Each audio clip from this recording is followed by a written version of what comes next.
All right, Chairman, you should be able to start now. I apologize. Thank you, Dana. Good morning, everybody. Welcome to the Transportation and the Environment Subcommittee on Appropriations briefing on transit reform in Maryland, new models for accountability, stability, and equity. As members of the subcommittee know, I've personally spent a lot of time looking at transit agencies, and the thing I've learned is that if you've seen one transit agency, you've seen one transit agency. All of them are structured differently, governed differently, funded differently.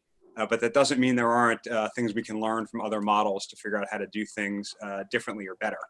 The Maryland Transit Administration is a bit of an amalgamation.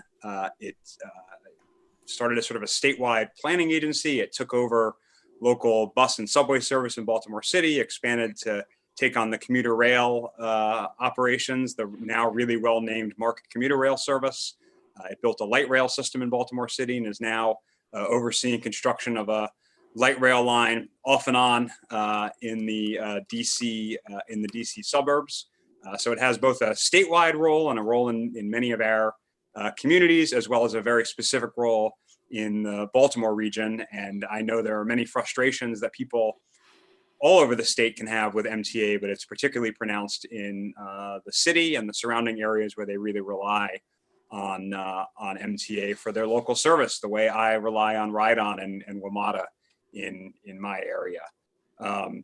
We make a significant investment of our state taxpayer dollars in MTA, almost $1 billion a year in operating, $600 million a year in capital, but the needs are great and the demand is great. Last year, the House of Delegates passed the Transit Safety and Investment Act to try to deal with some of our capital backlog, and we hope to work with our partners in the Senate to continue to advance those issues this year, but there are significant questions about funding, service, safety, reliability, all those things that riders of the system care about. And I'll also, as always, mention that it's not only riders of the system that benefit from transit. Every transit rider on a bus or a rail car is one less person in a single occupancy vehicle creating traffic backups. And that's to say nothing of the economic and environmental benefits of our transit investment. We have a lot of guests today. We're joined by two of our colleagues from the Senate, Senator Corey McRae, who chairs our equivalent subcommittee over there, and Senator Edwards. We're also joined by our full committee chair. Before I introduce our panelists, let me turn it over to Chair McIntosh for any opening comments. You're on mute, Madam Chair. I have a 6-month-old, actually about a 7-month-old black lab puppy in this house. So I put myself on mute all the time, as you will find out. But anyway, I do want to welcome everyone. This is a very important briefing today that we're going to undertake. We have discovered, and we know that during the pandemic, one of the kind of glaring stories, if you will, or facts that emerged out of the pandemic was to look at ridership across the state in our MTA, our transit, our WMATA. And yes, of course, when people were asked to stay at home, not go into their offices, of course, ridership dropped. It dropped tremendously. But there was one exception to that, and that was Baltimore City bus service in particular. The ridership didn't drop as much because we found out what we in Baltimore have known for a long time, that that ridership is very transit dependent. It's the group of riders that don't have a car. It's the group of riders that are essential workers that go to our hospitals, in particular in the Baltimore region, and have been the frontline folks during this pandemic. So it was an interesting picture that emerged that I think is very important. It is true that the entire state needs good transit and good transit options and good roads. And we have also seen, and the chair of this subcommittee and vice chair and I have talked repeatedly about the fact that we need to increase in some way or look at ways to increase the amount of money that's going into our transportation trust fund to meet these needs. So I look forward to this briefing as a part of a larger picture of the needs in Maryland. And I'm very happy to have our Senate counterparts, by the way, join us today. So thank you very much for setting this up, Mr. Chairman. Thank you, Madam Chair. Chair McCray, I'm going to do something dangerous and recognize the Senate. Anything you want to add up front? First, just thank you for this opportunity, Mr. Chair. I'm honored to be joined by Chairwoman Maggie McIntosh also. But I just want to make sure that I once again recognize Senator Edwards, my colleague from the Public Safety, Transportation, and Environment. And you also may get a couple more of my colleagues that join us throughout this time. I won't belabor. I think that the Chairman, Chairman Corman, stated great words in reference to the challenges that we face. I think that Chairwoman McIntosh very much honed in on some of the immediate and increasing needs that happen within the communities that we represent. She talked about the food insecurities and how some of our neighborhoods don't have supermarkets, but they use our public transits just to get the basic needs of food. She talked about the prescription drugs that our seniors may need during this time, our young people in a unique situation that still catch our mass transit administration. And also she talked about the essential workers. This is a very, very important mode of transportation. And I'm glad that the House is stepping up and leading on this effort and making sure that we can all get versed and educated on the opportunities that's out there for our MTA. Thank you again. Great. Thank you, Chair McCray. I'll introduce our speakers, and I recommend that we just go through each speaker as a panel, and then we can take questions at the end if that works for our panelists. Our first speaker is going to be Brian O'Malley, President and CEO of Central Maryland Transportation Alliance. Certainly no stranger to members of this committee for his advocacy. Our second speaker will be Michael Kelly, the Executive Director of the Baltimore Metropolitan Council. And I should note, I believe the BMC is undergoing their own review right now of MTA's governance. The next speaker will be Paul Lewis, Vice President of Policy and Finance for the Eno Center for Transportation. And he's joined by Brianne Eby, I apologize if I'm butchering your name, Senior Policy Analyst for the Eno Center for Transportation. They recently released Transit Reform for Maryland, New Models for Accountability, Stability, and Equity, a report about this topic. Let me also just give a quick shout out to our colleague Delegate Bridges on the subcommittee, who's done a lot of work on this topic in his both in his years in the General Assembly and I know prior to that as well. So with that, let me turn it over to Brian to kick us off. Brian. Okay, good morning. Thank you very much for this opportunity and for, I know there's a lot of demands on your time, thank you for taking this issue seriously and giving it time on your agenda. As Chair Corman said, I am Brian O'Malley. I'm the President and CEO of the Central Maryland Transportation Alliance. We're a small nonprofit based in Baltimore. And I think my contribution to today's discussion is to frame for you why we've decided it's a priority to take a hard look at reforming the way public transportation is governed and paid for in the greater Baltimore region. We were supportive of Delegate Bridges and Senator Carter's bill to take a look at this. We've since commissioned our own study that you're going to hear from the authors on. We did that jointly with the Greater Washington Partnership.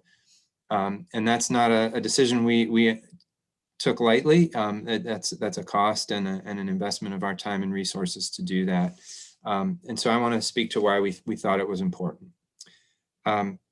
The Central Maryland Transportation Alliance is, our mission is to improve transportation options for the people and employers of the greater Baltimore region.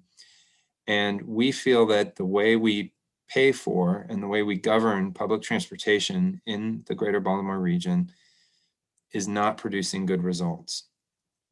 And as evidence of that, I'll cite a few things. One is that we have not added new capacity to the region's transit network since 1997, when the Maryland Transit Administration went back and double tracked the light rail. They had built it single track at first to get it done in time to keep Camden Yards or keep the Orioles in the area and make the Camden Yards project work. And they went back and double tracked it in 97 and added a couple extensions. Since that time, regions across the country have invested aggressively in adding bus rapid transit, light rail, et cetera. And we have not. We've stood pat. Another key reason is that people in our region who are trying to get to jobs, to schools, I'll remind you that in Baltimore City, middle school and high school students get an MTA pass. They don't get a yellow bus, they get a pass to ride the MTA. So people going to jobs and schools, medical appointments, other destinations are coping with buses and trains that break down more often than in peer transit systems in the US. That's based on Federal Transit Administration data. Last year, we saw that our buses broke down the 8th most in the country, but the most among the MTA's own peer agencies that it has designed for evaluating its performance. For light rail, we're number one, the most breakdowns per 100,000 miles of revenue service in the country for any light rail system. For metro subway, number one, the worst in the country. For commuter rail, we're 4th worst in the country for commuter rail. That's the MARC system that serves 9 counties in Maryland. So those are high rankings on a measure where we don't want to be ranked highly. We've got a lot of disruption built into the system. And consistently, when you see surveys or polls, people who use, when they decide how they're going to travel, reliability is the number one or up there, within the top 3 issues for people, higher than cost in the most recent poll I saw. The system has to be reliable, or it's a deal breaker for many people deciding how to commute. And our system simply isn't reliable enough. In the 5 years prior to the pandemic, of course, the pandemic has been a huge disruptor, but in the 5 years prior to the pandemic, MTA ridership fell 20%. That is the wrong direction. We need to be making public transportation a more attractive option for folks, but they're responding to that lack of investment and that lack of reliability and choosing other modes.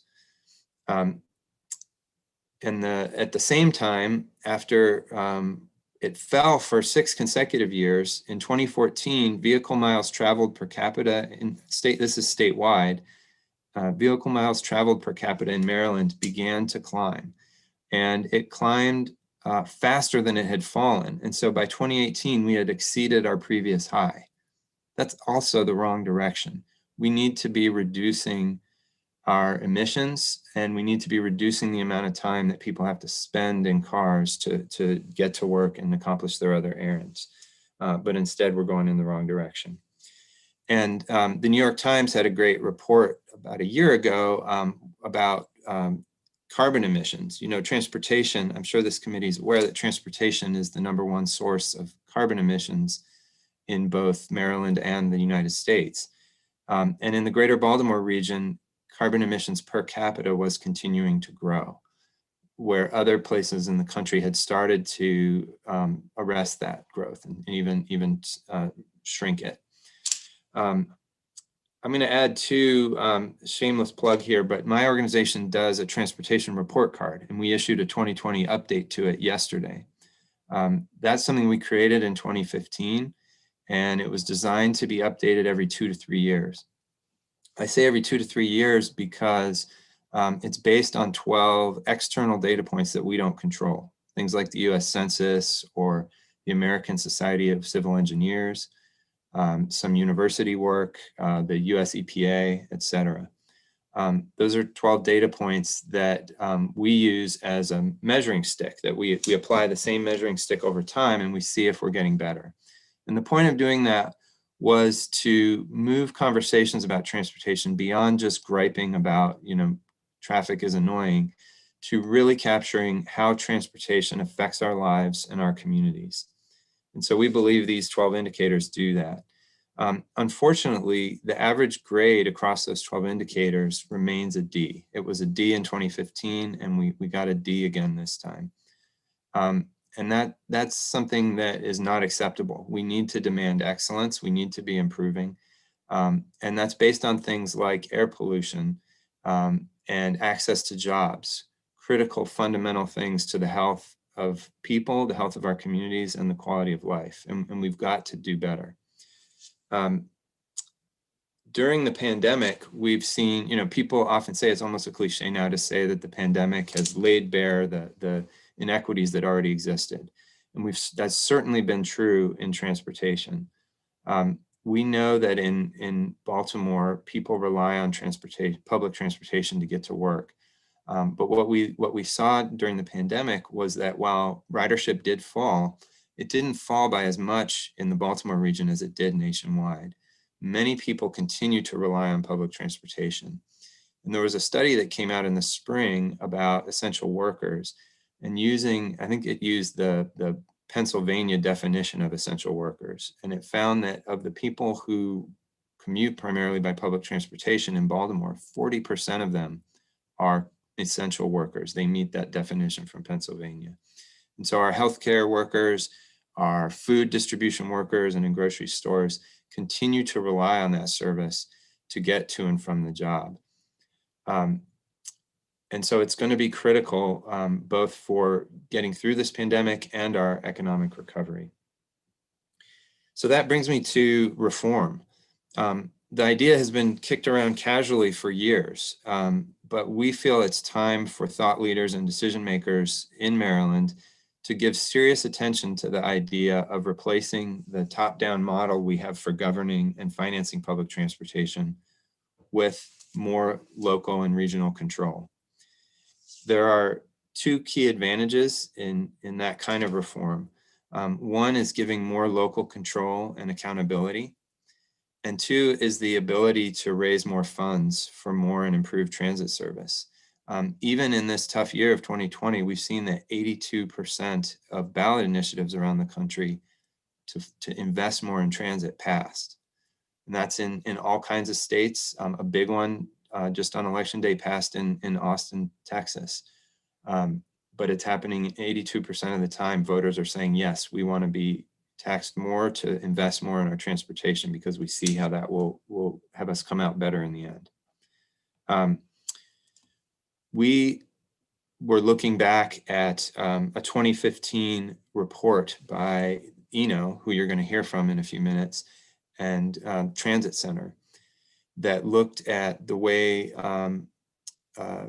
governance of transportation systems affects maintenance and performance problems. And they found that the type of governance is a major cause of transit maintenance and performance problems. And they produced a set of case studies in that report. The report was titled "Getting to the Root of It: The Role of Governance in Regional Transit." We've seen in 2019, just a little over a year ago, the MTA produced a capital needs inventory. That came out of the Maryland Metro Transit Funding Act that you were a co-sponsor of, Chair Corman. And that was based on making sure that Maryland contributed to meeting WMATA's capital needs. But it showed a gap that WMATA had a capital needs inventory. So it had a good handle on what the state of its assets are. And MTA lacked that. And so the General Assembly required that. MTA produced an excellent document that came out in July of 2019, and it showed a $2 billion gap between what MDOT has programmed over the next 10 years and what MTA's needs are to run a safe and reliable service. That says nothing about expanding, that's just maintaining and operating a safe and reliable system, a $2 billion gap. So we think it's time to look at reform. We're excited that the BRTB has taken this up, and we're proud to offer what Brianne and Paul are going to present as ENO's findings on a serious hard look at this, and we hope it informs your considerations and discussions about this important topic. Thank you. Thank you. Go ahead, Mr. Kelly. Sorry, I had to unmute myself. Like Delegate McIntosh can relate, I have a 5-year-old human boy in the house who also makes me go on mute a lot. So I have a slide presentation if people want to set that up. But I'll introduce myself. My name is Mike Kelly. I'm the Executive Director of the Baltimore Metropolitan Council, the Council of Governments and host agency of the Metropolitan Planning Organization for the Baltimore region. And For folks who are not familiar with councils and MPOs, essentially we work with the local jurisdictions, Baltimore City and 6 surrounding jurisdictions, to largely help program their share of federal transportation dollars. That is done on the Metropolitan Planning Organization side. Our counterpart in the Washington region is the Metropolitan Washington Council of Governments. Other areas BMC gets involved in are housing, workforce policy, all sorts of other things the counties may want to cooperate on. But today I'm going to present an outline of the transit funding and governance study that we are just beginning to undertake next week. Next slide, please. First 2 slides are just quick descriptions of what BMC does. And again, this is the Council of Governments. I will note that our membership includes, in addition to the elected executives of our jurisdictions, the Speaker of the House, the Senate President, and Governor have appointees. And Delegate Bridges is the appointee on the House side. Senator Ferguson sits on our board on behalf of the Senate, and Tom Sadowski with the University of Maryland system is the governor's appointee. Next slide, please. On the BRTB side, the Baltimore Regional Transportation Board is the Metropolitan Planning Organization, the Transportation Planning Organization that is federally designated for our region. And BMC provides staff and office space for this board. The membership is almost identical as that of the BMC board. And the key difference is that they are part of the local, state, regional, and national transportation planning process. So one of the projects that we've undertaken, next slide, please, is a study of, oh, actually, I apologize. Before we go, this is the map of jurisdictions we represent. About 3 years ago, we added Queen Anne's County. There's enough people who travel over the bridge for work and education on a daily basis that Queen Anne's is now part of the area we plan for. So it's a pretty geographically and otherwise diverse region and a large chunk of the state. Next slide, please, and then we can get into the project.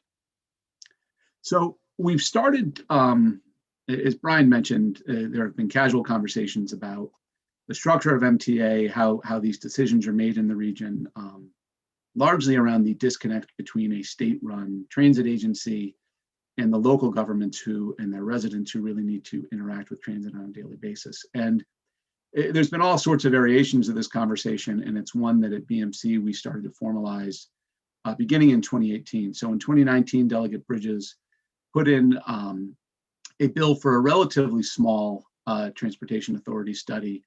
The legislation passed, but MDOT did not award the funding to BMC to do the study.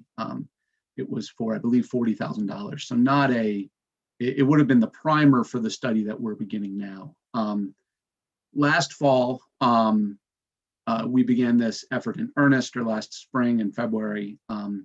We released our initial budget for our Unified Planning Work Program. That's the BRTB's annual budget. In May, that was adopted with the following project included. In August, we issued an RFP, and I'm going to go through the scope of work in that RFP next. And on Tuesday at the BRTB meeting, we will have our first meeting with our consultant. This project is scheduled to be completed by June 30th, by the end of the fiscal year. So we're really hoping to get a lot done over the next 6 months and come out with a really substantive and tangible product that can help drive a very informed conversation on this issue moving forward. Next slide.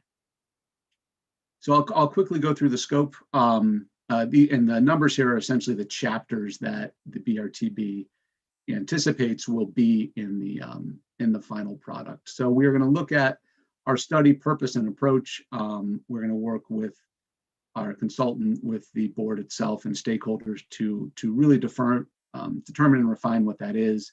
We're going to look at the history of MDOT MTA and our locally operated transit systems. We want to catalog the types of service provided, how that's changed over time, look at ridership trends, look at revenue. And you can tell I typed this from the typos as opposed to the pretty slides I had before. But we will look at evenue and revenue, as well as non-revenue service, and look at it at the regional and jurisdictional level.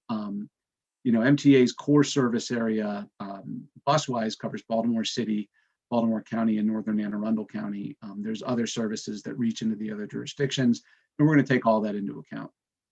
We're going to look at the current structure, the operating and capital processes, about how these funds are allocated and determined. The State Transportation Trust Fund, which is a real asset to the state and allows us to do some really successful transportation planning and operation. We're going to talk about the role of the General Assembly and the BRTB in this process in terms of how the state makes transportation decisions. Anticipating one of the questions will be, how is the General Assembly going to be included in our study? I think that's where we're lucky to have designees from the Speaker and the President. I'm going to defer to Delegate Bridges and Senator Ferguson to sort of help us make sure we're including all the right voices in the legislature as we do this. We're also going to look at the locally operated transit service decision-making process. There are sort of county-run agencies in almost every jurisdiction that manage smaller services that interact with MTA. And as much as we're going to look at the big picture and multi-billion-dollar numbers that go into running MTA, we also want to consider these small local services that really provide critical workforce, elder, and other service for our jurisdiction. The next slide, please. We're going to do a financial review. We're going to dig into MTA's finances. And I should say that MDOT sits on the board of the BRTB. They're a required partner. And that MDOT was on board with the development of this scope of work. We have a rotating transit agency on the board. This year, I believe it is going to be the Annapolis Area Transit Agency, but MTA is certainly going to be there as well. So we're going to look into historic and current budgets. We're going to talk about revenue. We're going to talk about the capital needs inventory that Brian mentioned, the $2 billion gap in our capital needs. And we're going to look at the cost projections for the regionally completed regional transit plan, and hopefully refine some of the lines outlined there to talk about the ones that will really be high priority for the region moving forward. Also important is looking at peer agencies. The way Maryland operates is fairly unique. Nationally, there are not a lot of state-run transit agencies running transit in large metro areas. Typically, state-run transit is found in some of the big box states, Kansas, the Dakotas, where you don't have these dense urban areas. And we'll talk about what it means for the state to essentially be running Baltimore's transit and dig into the pros and cons of that. With that, we'll talk about project selection process. A sticking point for years has been the lack of a seat at the table that local jurisdictions have in determining the projects that come to their jurisdictions. We will look at equity and social justice considerations. That's a core part of what BRTB does typically, and it'll obviously need to be a core part of this project. And then look at, in terms of how we review, it's not just looking at the agencies themselves, but we want to look at how these regions operate and what the interaction is between regional, state, local transit operations. So we're going to try and cast a wide net, try and identify peer regions that we think align with our system, with our population and our specific needs, and see what we can learn from those. Next slide, please.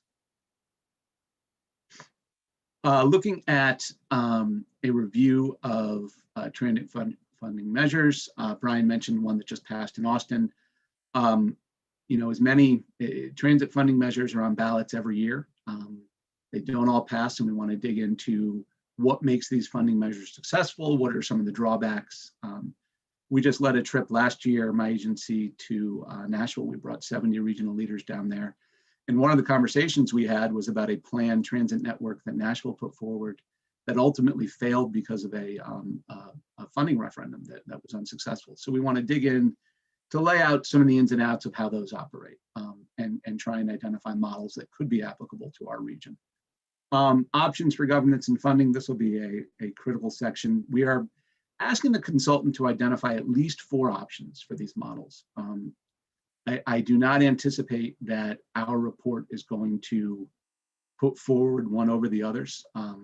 The board at this point does not think that's our role. I think, again, when I started this, I said we wanted to put out a product that can lead to a really informed conversation. And I think we will certainly have opinions along the way, and the elected officials who sit in our board will certainly voice opinions afterwards. But I think for our document, we really need to have a data-driven, analytical approach that presents realistic options that can drive a conversation in the future. The General Assembly needs to be there, the administration needs to be there, local governments need to be there, and citizens need to be there. So I'm hoping that we can put forward a document that really frames an informed conversation and helps us all make the right decision moving forward. I believe that's all my slides, but we can check on the next one.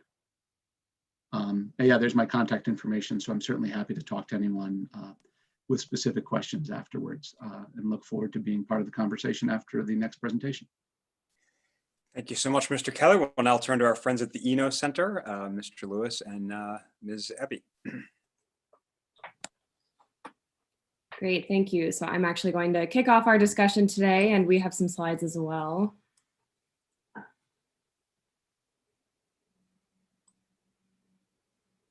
All right, there we go. So first of all, thank you very much to Chairman Corman, and thanks to the entire subcommittee for hosting us today. My name is Brianne Eby. You got the pronunciation right at the top. Thanks for that. And I'm a senior policy analyst at Eno, and I'm joined with, by Paul Lewis, who's our vice president of policy at Eno. Go ahead and shift to the next slide, please. So we're with the Eno Center for Transportation, which was founded in 1921, so just about 100 years ago, as the Eno Foundation for Highway Traffic Regulation by William Phelps Eno. And today we're a transportation policy think tank based in Washington, D.C. And we do both research and analysis on all modes of transportation, all levels of government, really any transportation policy topic. And we also conduct professional development trainings for people that are employed in the transportation industry. Next slide, please. So over the last, roughly 6 or 7 years, Eno has conducted scans of transit governance across the country, and looking, really at best practices for governance of transit systems in all kinds of places. And I think Brian actually alluded earlier to our previous study, Getting to the Root of It, which was in many ways a good precursor to this study. But we've also done, so that was a scan of many places across the country. We've also done, local scans here in the District of Columbia. And across all of these reports, the underlying theme is that it's important to study governance because the way that transit is governed ultimately determines, how well transit services respond to the communities or to the region's needs. It can influence things like capital investments in the system, the operations and maintenance of the system, all kinds of factors that inform the everyday quality of how the system meets people's needs. And since populations change over time, I think it's important to periodically evaluate whether the regions or communities' needs are being met. And so that's kind of the underlying theme for all of this work. For this report, as mentioned previously, we partnered with the Greater Washington Partnership and the Central Maryland Transportation Alliance to look at transit governance in the Central Maryland region. And as Brian, I think, mentioned, a lot of the reason that we're doing this is because we understand that there haven't been capital investments in recent years. There is considerable geographic and racial inequities in the way that transit is delivered. And so that's kind of the underlying purpose of this study. Next slide, please. So in terms of our research scope and what we were trying to get out of this study, so we first wanted to understand what is the current way that transit operates in the region, what's lacking, and then we looked at how does that compare to peer regions across the country. So this actually, I'll be curious to see what comes out of the BMC study, in terms of peer analysis, because that's something that we got into as well with ours, and so I think, very synchronous in that regard. And then the final thing that we did with this study is to propose several options for reform. And I'd like to, just be clear at the top here that we didn't make recommendations. So we provide several options for governance and funding reform, but we're, ultimately the decision comes down to decision makers in the region and at the state level. We also did not perform a robust econometric analysis with this. So, rather we're providing a very high level analysis of some options for decision makers to consider in the region as you think critically about a path forward. And ultimately, I think one of the big things that we came out of the study with is that the current arrangement makes it difficult to deliver long-term plans and to respond to regional needs.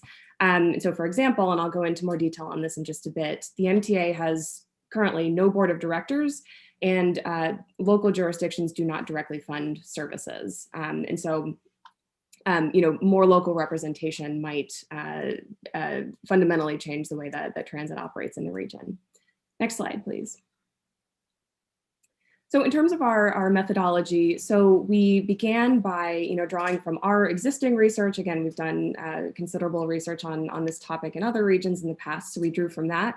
We drew from other literature or other research and literature that's been written on this topic, by other research institutions and academic institutions.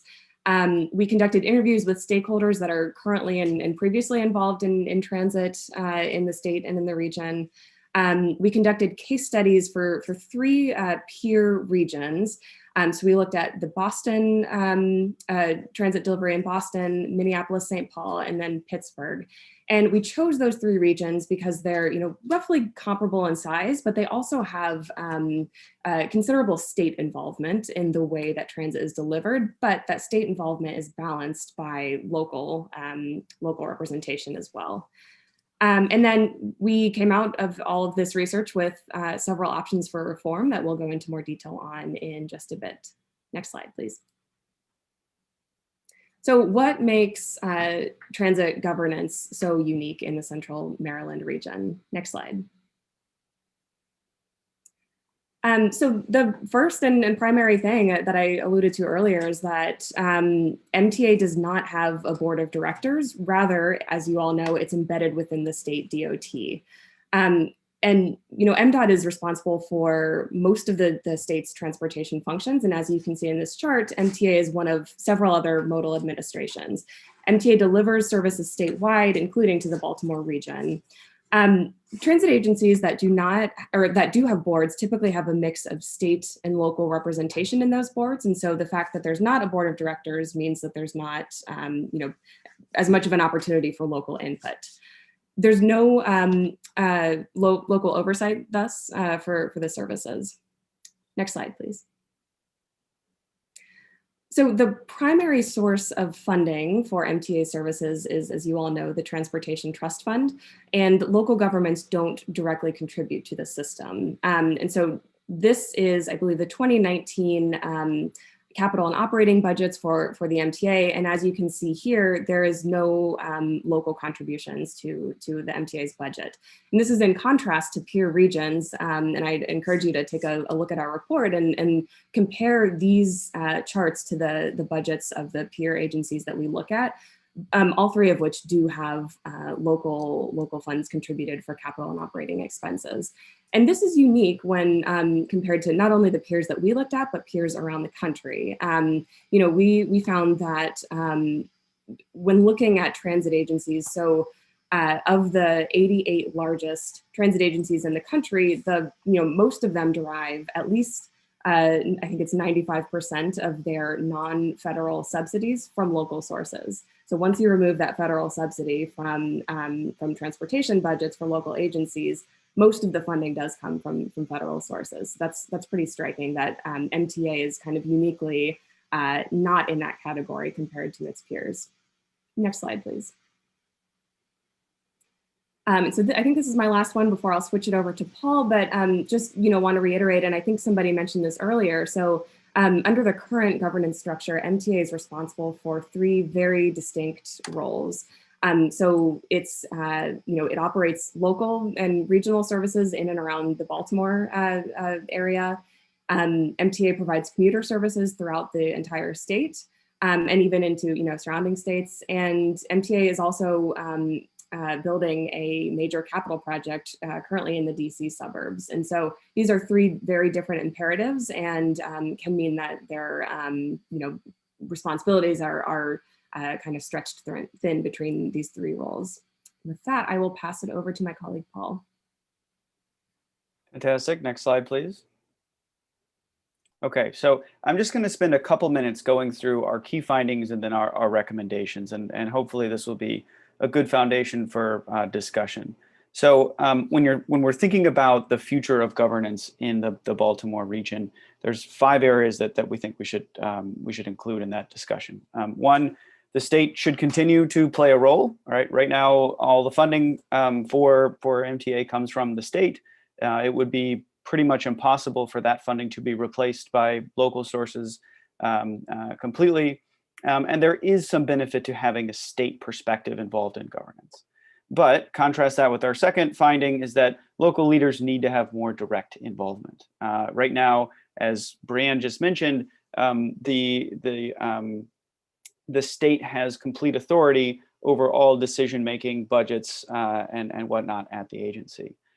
Related to that is our third one here, is that the region needs consistency across political cycles. As it stands right now, a new governor and a new administration can come in and dramatically alter the direction and policy and funding objectives of the MTA, which has been problematic. And one of the things that came up in pretty much every interview that we talked to folks was the cancellation of the Red Line as kind of an example of how a huge capital project that spent a long time in development and planning can be disrupted so quickly. The fourth is about workforce, something that we always include in our studies, and something that's always comes up is that labor should be involved in these discussions, should be protected during some kind of transition. They're a key constituency and an important part of the transit system, and should be brought along in the process. And then the fifth one is related to the last slide that Brianne just discussed. Something that Chairman Corman talked about was the kind of the difference between the MTA's roles in having a statewide services like commuter rail, commuter buses, Purple Line, and then local transit services within the Baltimore region. So we'll go to the next slide where we'll talk about the options that we recommend. So after a lot of deliberation, consideration, we came down to 3 options. These are all mutually exclusive. They all kind of represent a little bit of a range of kind of feasibility and effort that would be required from state and local leaders. Each one of them also represents, I think, a demonstrable benefit to what we have today. The first is probably the most straightforward and easiest, because it retains the MTA structure and basically their mandate. But we would have, in this option, we would have the state authorized transit oversight boards. These would have limited powers to oversee and inform state level decision making. So they wouldn't have budget authority or kind of veto authority on major changes that the MTA wants to do. But they would be a body that would meet on a monthly basis, made up mostly of local officials focused on those key competencies that the MTA has. The administrator of the MTA would be required to chair and steward these boards. So we would have a little bit of local input and consistency between administrations and in the planning process. The second option is installing a state level board of directors for the MTA. And this one is a little bit more effort, would certainly require a pretty significant change in how the MTA conducts its business. In kind of designing this, we took a couple examples from the Boston system, for one, right? This is how the MBTA in Boston functions. There is a state level board of directors. All those board of directors are appointed by the governor, but they serve 4-year terms that are staggered. So when a new governor comes in, there is a few years before you start to see really turnover in the board. So there is some level of consistency. Those board of directors members have direct authority over budget and major decision making. We also, in this option, felt like there's some examples we could take from the Minneapolis case. Minneapolis is also a state-controlled agency receiving a lot of state funds, and the governor appoints all members of the board in that case. However, the board members must come from jurisdictions in the region, and those jurisdictions are drawn out by population. So the greater population density areas tend to have more representation, which is somewhat of a proxy for ridership of that system. And so again, borrowing from those 2 examples, installing a state level board that provides some consistency, provides some local representation, we think would certainly be an option. This would obviously require state legislation to move forward. The third option is the most dramatic departure from the status quo, where in this case we would split the MTA into and retain the current MTA structure, right? The MTA would continue to deliver statewide services like commuter rail and commuter bus services that go up beyond state borders. It would also be responsible for delivering big capital projects like the Purple Line in the DC suburbs. But the services and the staff that are responsible for transit in the Baltimore region. So this is the local bus, this is the light rail, this is the metro transit, this would be the metro subway, sorry. This would be spun off into a new entity that would be kind of independent. And so a couple components that go into that. First, from a governing board standpoint, we anticipate both local and state funds would be continuing to contribute to this. So then we would also see a shared governing responsibility from the board and perhaps adopting a governance structure similar to what's done in Pittsburgh.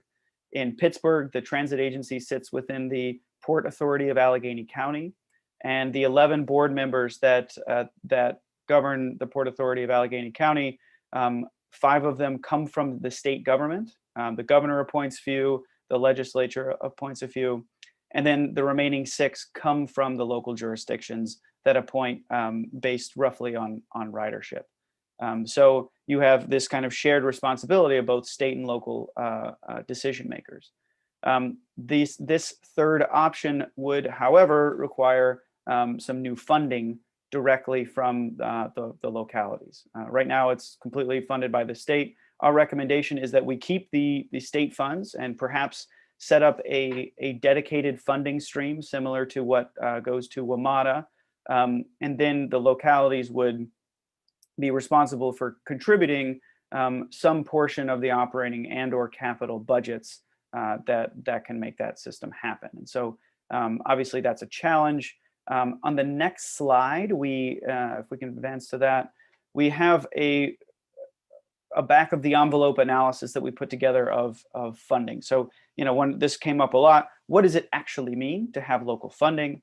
What would it look like? So most peer regions have at least 20% of their funds come from local sources directly. So for the MTA, for the portion of the MTA that's focused on transit in the Baltimore region, that's about $140 million annually.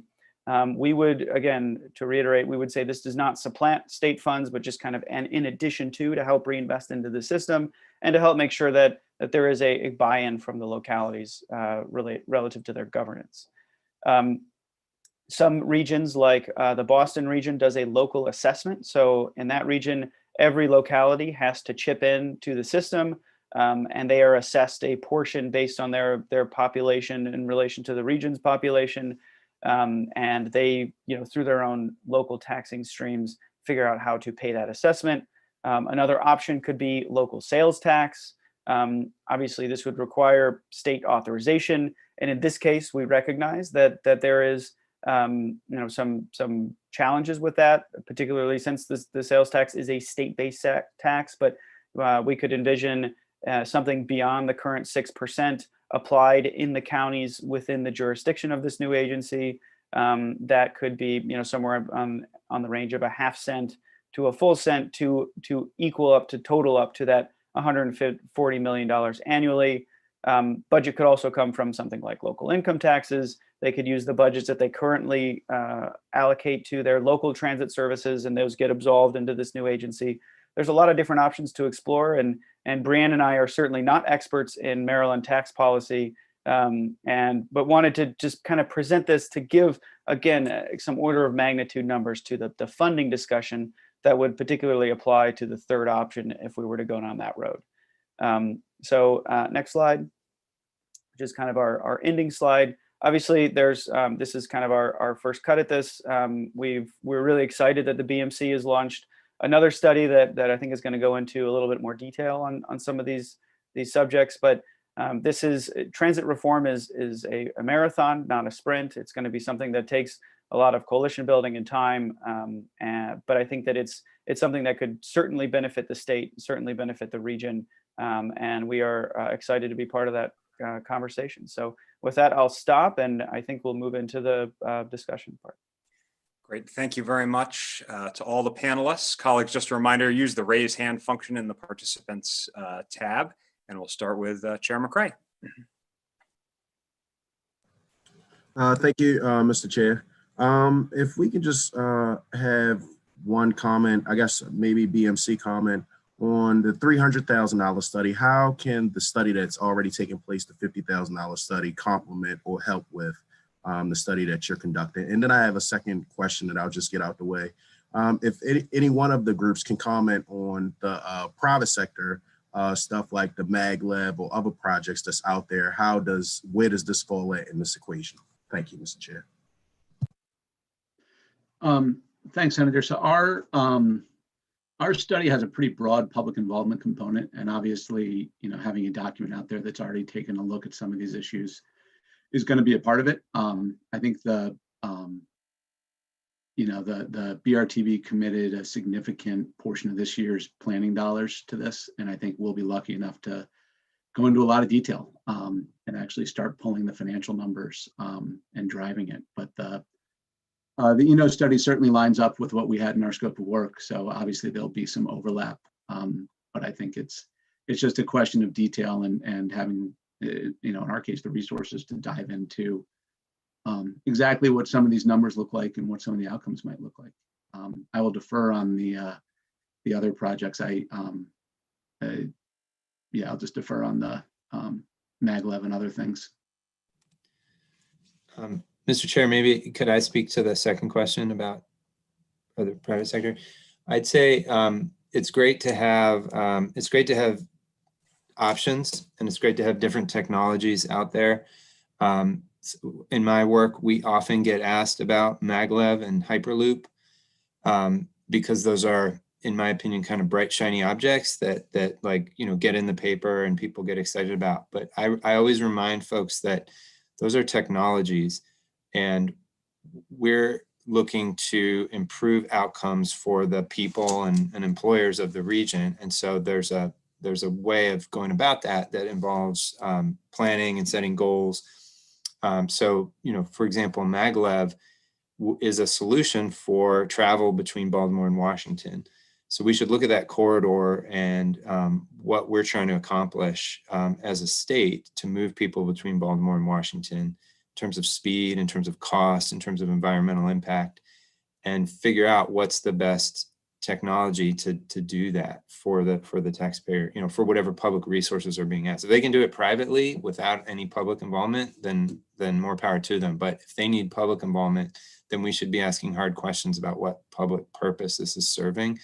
And so I get worried when we get the solution in search of a problem, or we get a technology before we have defined a corridor and looked at what we need. So that's what I would say about that. I can add on really quickly, actually, to that. I can't speak very directly to MagLab or any specific project proposals, but several years ago, ENO had a report specifically on contracting. It's not one of the reports that was in the slide that I showed, but we looked at contracting for transit operations specifically, and I think it can play a role. I think the underlying point, though, is that you can't contract out the public interest. So if anybody's looking for more information on that, I think our a report from 2016 or 17, it was fairly recently, is a good source for that. Thank you. Delegate Kittleman. You have to unmute, Delegate Kittleman.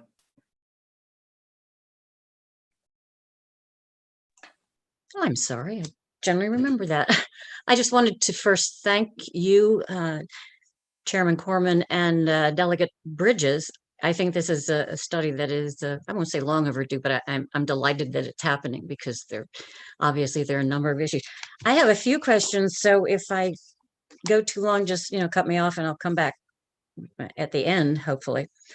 One of the ones that I wanted to ask from the most recent speaker, Paul, I think that was you.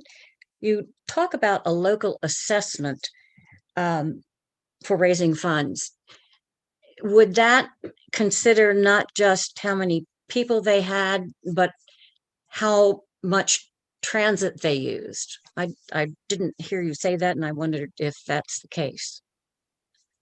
Yeah, so I mean, you could structure an assessment however you want. We were using the example in Boston. The MBTA assesses the 175 cities and towns in and around the city an annual fee to boost up some of their operating fundings based on population. So that jurisdiction's share of the regional population is how they do it there.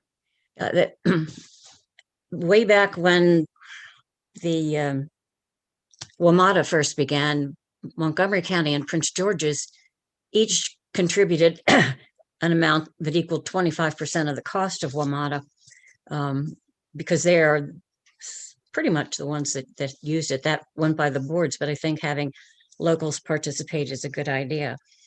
When you talk about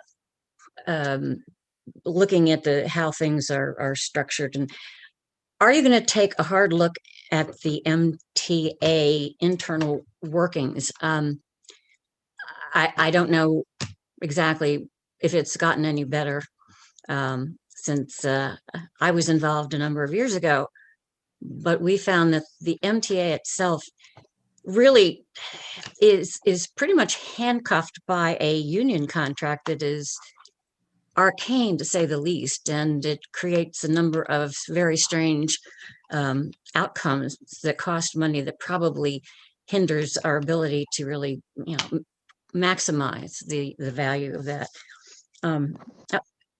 Just on a side note, Paul, I wanted to agree with you when you say that there is a lack of consistency that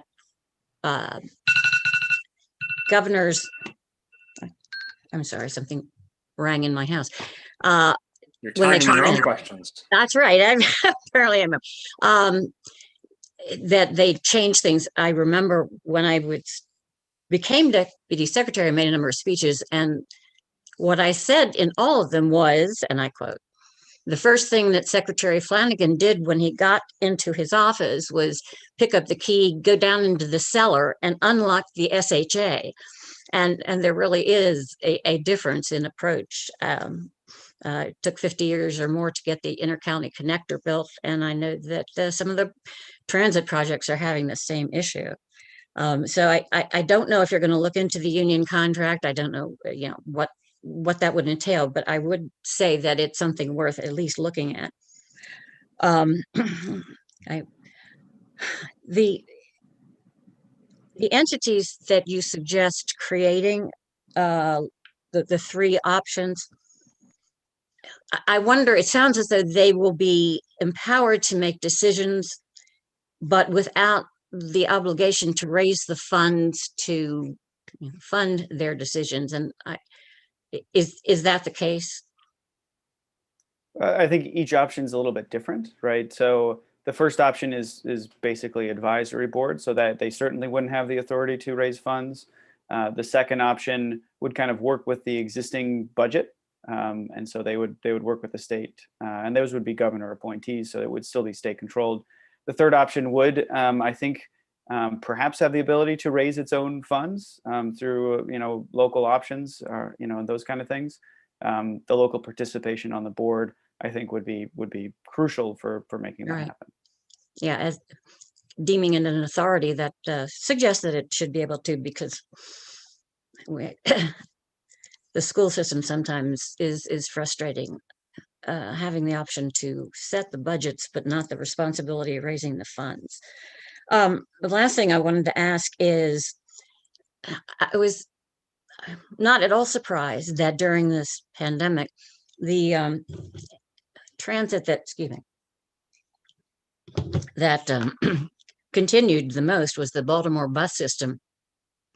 And I agree with that. And I always like to say that buses have to ride on roads. And unfortunately, I don't think that we are in charge, we as the state, in charge of the roads in Baltimore City. So that's sort of a disconnect.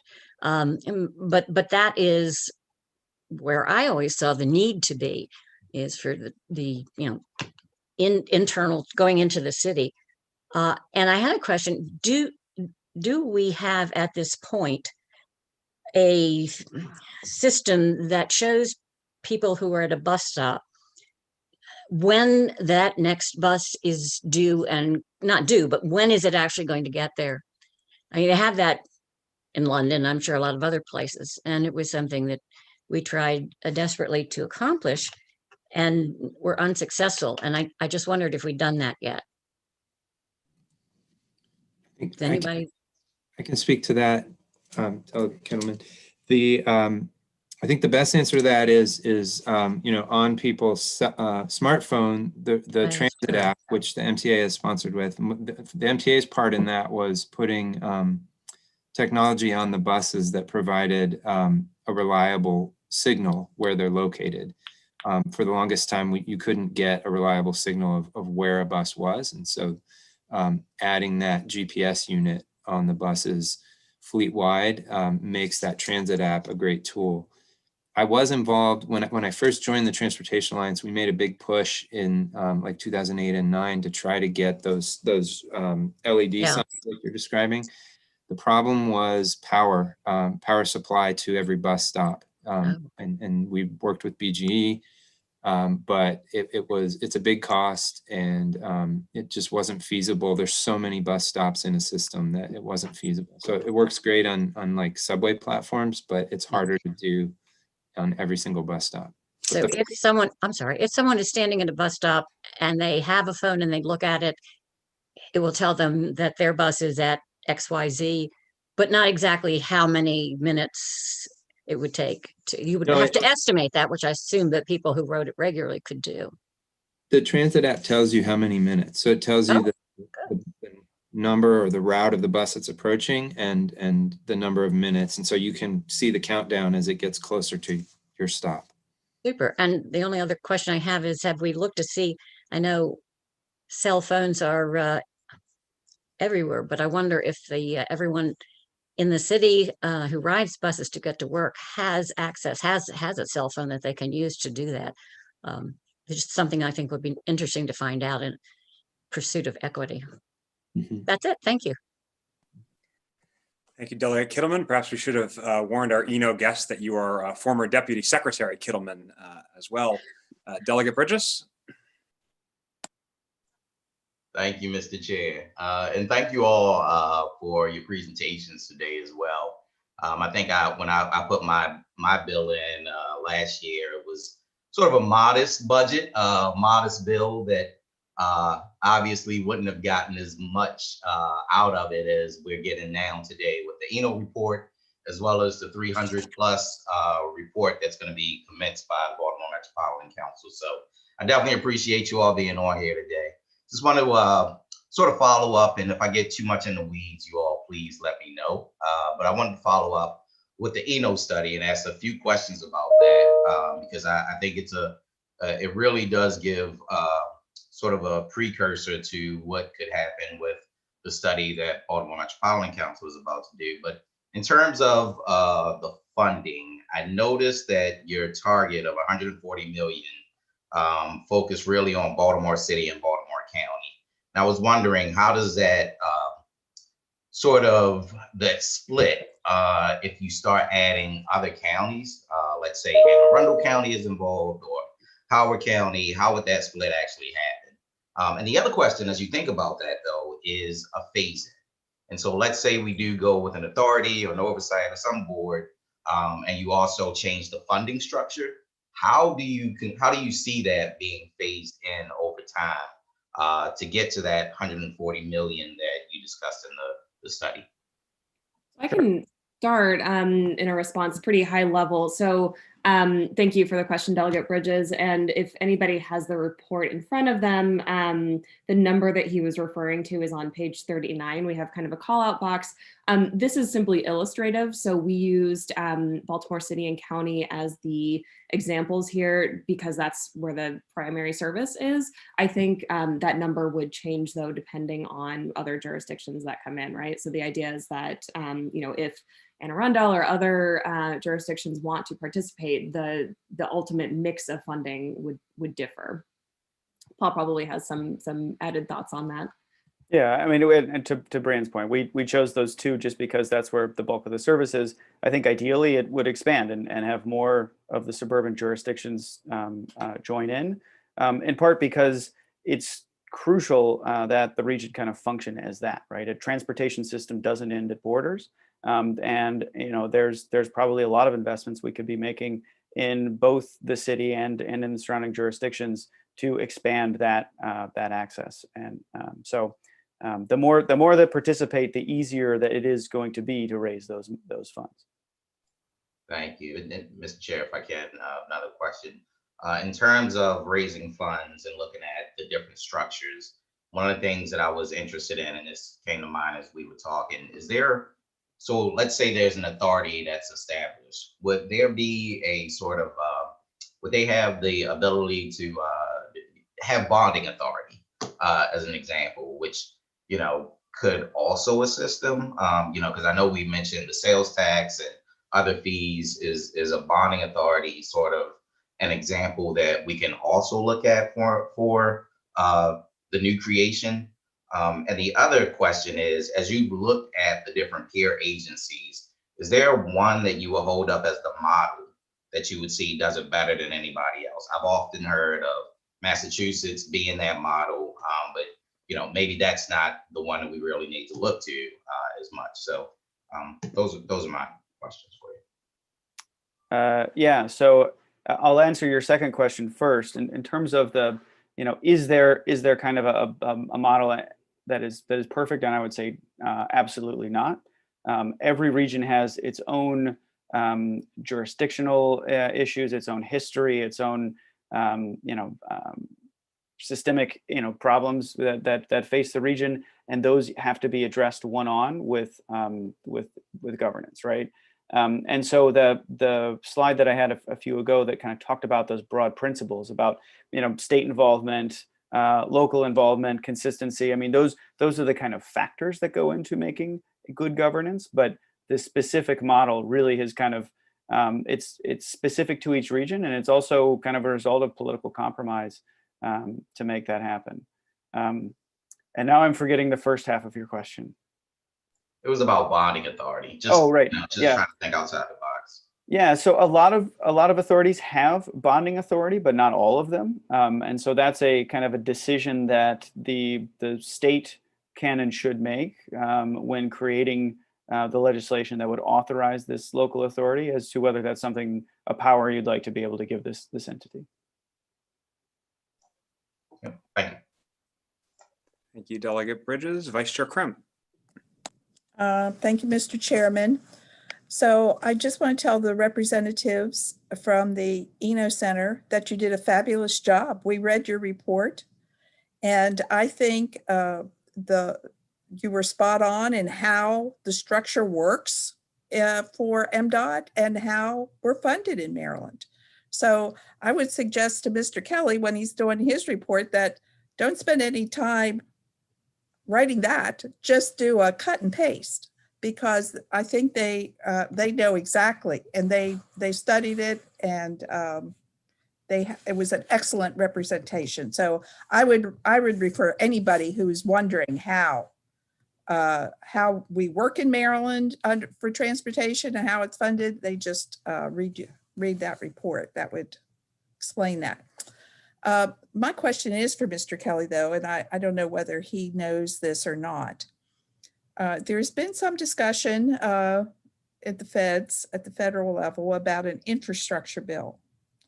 So would the red line be in a position to take federal funding? Or is that still up to speed in terms of the EIS?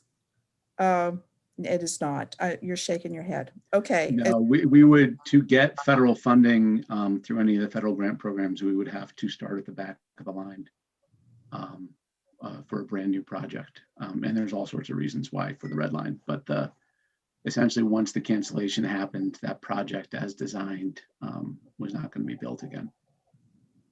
Okay.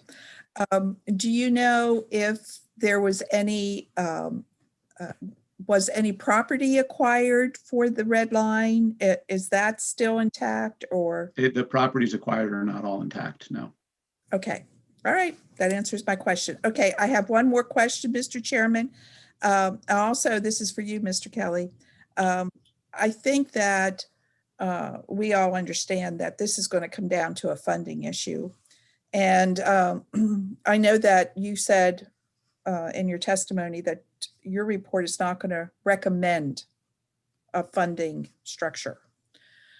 Will you consider doing a poll as to what funding options are available and ask the public what they would like to see?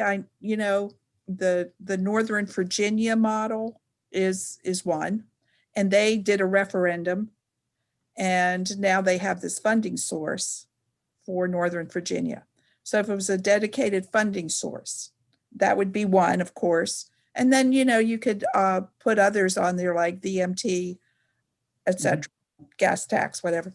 So would you consider doing that? Because it would just give us some direction. It would tell us what the public's thinking a little bit. So thank you. Those are my questions. Currently, that's not part of the outreach strategy. I don't know if we've ever polled issues before. I would imagine once this comes out, somebody will do a poll, and that information will certainly get out there. But there will be a significant public involvement component of what we're doing, but polling hasn't been considered as part of it. I'm not sure that's with federal funds is something we could do either. Thank you, Madam Vice Chair. Delegate Beitzel.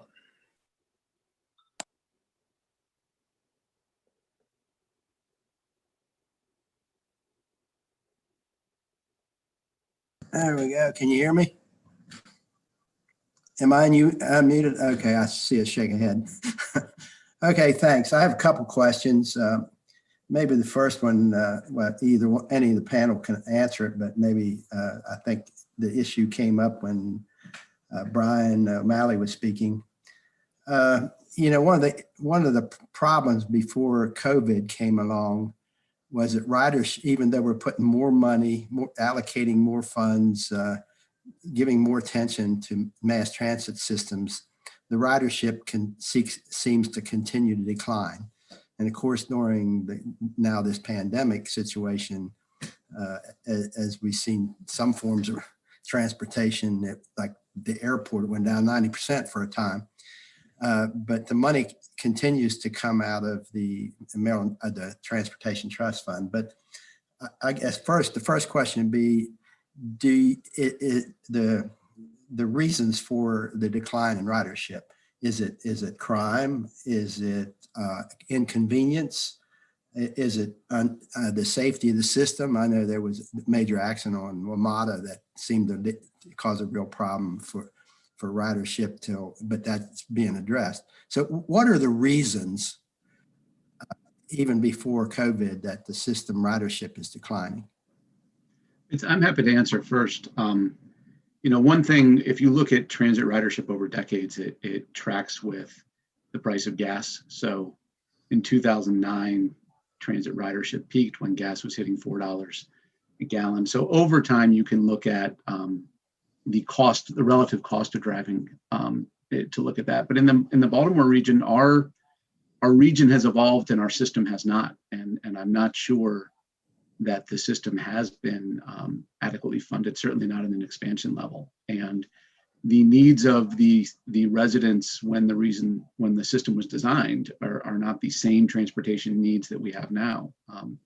It's not we haven't put things off as much as the DC region did in terms of maintenance, but that's certainly part of it. Around the country, you see more and more desire in metro areas and urban areas for transit. I don't think we lack that desire in and around Baltimore, but it's not a system that gets people to the places they want to go as much. And I'll leave it at that. Yeah, I agree with you. There seems to be more and more of a desire, and we see it particularly in central Maryland for more transit systems. And depending on it, we see the expansion of the blue line. We talk about the red line. But even in the blue line, unfortunately now, I guess we've worked out the problems there and the construction will proceed. But when it comes online, it's not going to be self-sufficient. There'll be more money a requirement to come from the Transportation Trust Fund. And so even though the desire is there, the revenue is not being generated to cover those costs. So more comes out of the Transportation Trust Fund. And so it brings me to my second question, the highway user revenue. As we know, for 60 years, there was a distribution of about 30% of that to all local jurisdictions, and they could decide basically how they were going to use that revenue in their jurisdictions. As we know, that was cut, that 30% was cut clear back by 90% back to about 10%. There's been some of that's been restored. But what I'm hearing in a rural area where our choices of transportation are walking, the bicycle, the horse, and the automobile, or some vehicle. That's about it. We don't have any transportation systems at all. But we see our funds keep getting cut, and the choice and more of that's going to be taken away. So we're hearing, I think Senator Edwards and I, and he can attest that we're hearing from our people and our local governments that, hey, what's going, we're getting cut, and so what's going to happen is these mass transit systems expand, and it's refreshing to see that you had recommendations to have some local options or decisions that more the area that's providing the transportation systems raise some money themselves. And we've been encouraging that, obviously. But since you made no recommendation, as Delegate Kremis suggested, where do you see the highway user revenue, and where do you see those of us in rural Maryland areas going if this trend continues to take more and more money from the revenue source that we currently have and put into mass transit, and where does that leave us?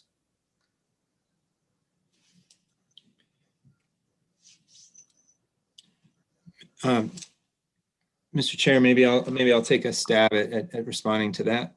Yeah, I mean, also just Delegate Beitzel, for context here, these folks are putting together a particular study about MTA and MTA advocacy. So I just want to make sure we're not asking them questions that are really outside their lane. But Mr. O'Malley, if you want to give it a ride, please go ahead. Well, I think to your first question, I think a big reason for the decline in ridership, I remember whenever we get into conversations about funding and ridership and who rides what mode, it's kind of a chicken and egg argument. I remember when Secretary Ron came as a guest, he was a brand new as Maryland Secretary, he came as a guest to my board of directors. He told us, there will be a shift to roads. And there was, and we've seen an increase in the amount Marylanders drive per, each of us drives more now.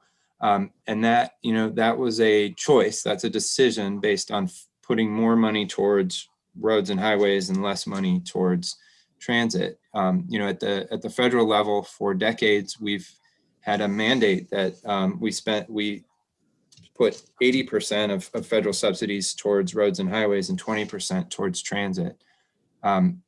The Baltimore Regional Transit Board just passed a 4-year spending program where they're going to spend 650 times more on new highway capacity than on new transit capacity.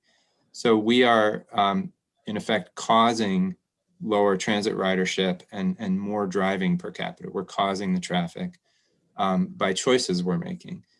The cost of that to us is time spent in traffic, air pollution, and things spreading out. Land use wise, it gets harder and harder to connect people to where they need to get to.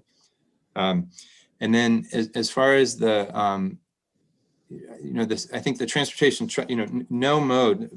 Let me say this: cars and highways are not paying their own way. No transit user is subsidizing other transit users through generating a profit. Everybody is getting subsidized at the federal and state level by adding things from the corporate income tax, the sales tax, and so forth, property tax at the local level. So none of us is paying so much through user fees, whether it's gas tax or tolls or transit fares, that we're generating a profit that is then being used to subsidize somebody else. We're all being subsidized by the collection of these revenues at the state and federal level. The U.S. Highway Trust Fund has not been solvent for years. The Maryland Transportation Trust Fund is getting help from corporate income tax and sales tax and so forth. So I would respond with those points. Thank you. And Delegate Beitzel, offline, I'll give you the WMATA ridership history, which was actually up in 2019 and the beginning of 2020 before the pandemic hit. Second bite at the apple, Delegate Bridges. Thank you, Mr. Chair, for indulging. And thank you also, colleagues, for indulging me. This is obviously very, very important to me in terms of looking at, the financing as well as the oversight for the MTA. And so I just have two last questions. Obviously, and it was mentioned earlier about the fact that in Baltimore City, the greater Baltimore community relies heavily on public transportation. As was noted, when COVID hit, there may have been a dip, but that dip did not stay that way for ridership in terms of those that were on the bus in Baltimore City. And so Baltimore City, Baltimore County. And so one of the questions that I had in terms of looking specifically at the peer agencies, when you talk about ridership for those peer agencies, are you also looking at like employment as well as a breakdown of race for the individuals that are considered our peer agencies in terms of the bus ridership? And the second question was something related to something that Delegate Krim brought up, and that's in terms of communicating with the public. And so I know as the study is going forward for the Baltimore Metropolitan Council, there's should be an opportunity for the general public to maybe weigh in or learn a little bit more about what's going on. And so, Mike, if you could talk a little bit more about how you plan on making sure that the general public is just aware of the study and the things that you're trying to accomplish with the study. So those are my last two questions. Thank you, Mr. Chair. Right, sure. Thanks, Delegate. The on the public involvement piece, we have so our first official public interaction with the consultant team helping us is on Tuesday. There's going to be a public outreach plan developed for this study. We are going to try and figure out how to do, typically public outreach for a study of this scope would involve a lot of big in-person meetings. It could involve people standing by transit stops doing surveys of riders. There's all sorts of things that a pandemic does not allow. So first and foremost, I think for what we're doing, stakeholder groups are going to be critical. We're expecting our staff and our consultant team to set up a series of sort of high-level informed stakeholders to help drive this. And then we're going to talk about the best possible ways during this pandemic. We're probably not all vaccinated by June, so we're going to have to find ways to reach people where they are and get input from the general public on what we're doing. With regard to how we're going to approach peer agencies, I think the first thing you do is look at similar modes and you look at ridership numbers in the size of the system. But beyond that, the points you looked upon, the type of trip taken, whether it's for work, for school, for other reasons, and then the demographics of the people using the service, it obviously is something we have to consider. There are, and I don't want to sort of preempt anything about our study or put my finger on the scale, but there are models around the country whose numbers line up exactly like Baltimore's, but the demographics of the riders may not. So I think we're going to look at all of it and try and find some systems that we can really learn from. And there's not a system in the country that's like ours. So we're going to have to cast a wide net and look at a lot of options. Okay, I think I might get the last question. I have a little bit of a sense of deja vu, and it's slightly referenced in the report, but in 2016, we passed legislation creating I think we called it a planning and oversight board, oversight and planning board, something like that for MTA.